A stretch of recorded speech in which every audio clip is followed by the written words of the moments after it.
I'm prepared to provide it right now. All of the planes that were subject to the written order, the judge's written order, took off before the order was entered in the courtroom on Saturday. And the administration will, of course, be happily answering all of those questions that the judge poses in court later today.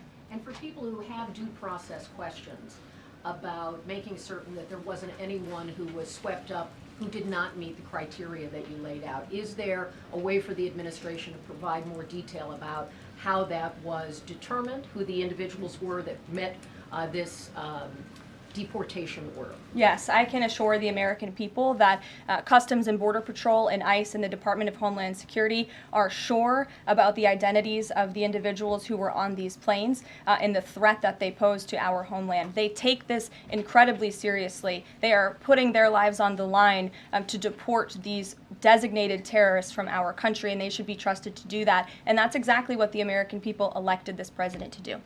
Thanks, Caroline.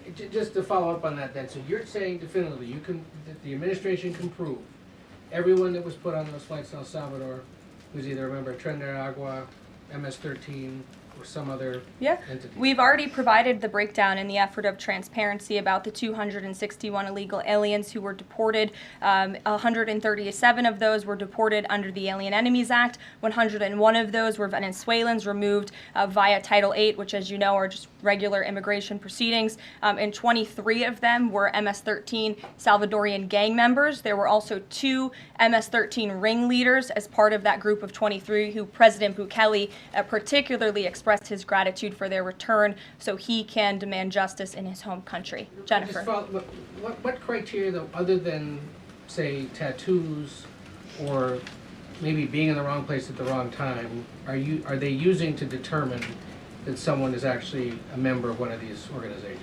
Intelligence and the men and women on the ground in the interior of our country who are finally being allowed to do their jobs. Their hands were tied under the previous administration, and as I said, they take their jobs very seriously. They should be trusted and respected by the American public with this operation. And of course, as I said to Kelly, the administration will provide all details to the questions that the court poses. Jennifer.